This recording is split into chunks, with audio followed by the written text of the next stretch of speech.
Sebelum kalian menonton, mari subscribe dulu karena itu gratis seumur hidup agar kalian dapat melihat video selanjutnya dari Cukna Official. Terima kasih. Jumpa lagi dengan Cukna Official. Hari ini Cukna mau masak jamur yang udah dipetik dari kebun di gunung. Nih udah Cukna potong-potong.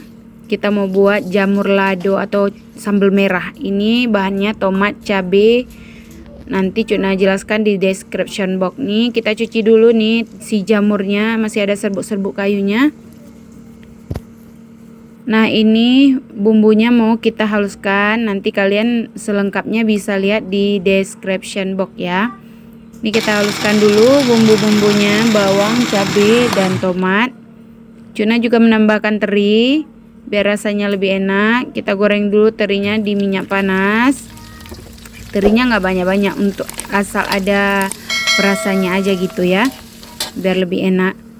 Langsung aja kita masukkan bumbunya tadi yang udah dihaluskan, diaduk-aduk terus.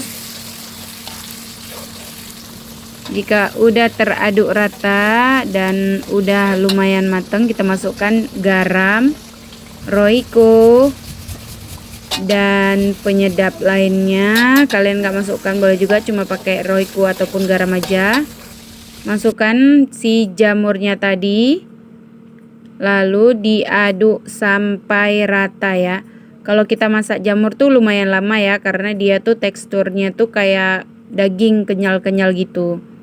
Nih kalian aduk terus sampai rata, jangan lupa ditutup biar cepat matang. Nih udah Cukna tutup, dia si jamur udah mengeluarkan air, jadi Cukna aduk-aduk lagi. Udah lumayan kenyal. Nih Cukna tutup sekali lagi ya supaya dia matang. Nah ini Cukna rasa udah bisa, udah cukup matangnya, jangan terlalu lembek.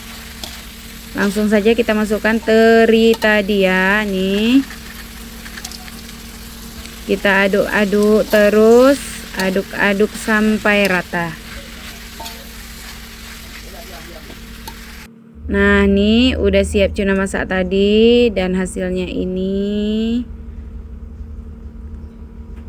Tada, selamat mencoba si jamur tumis teri. Jangan lupa di like, subscribe, dan share. Terima kasih juga bagi yang udah nonton channel Cukna Official. See you, dadah, bye bye.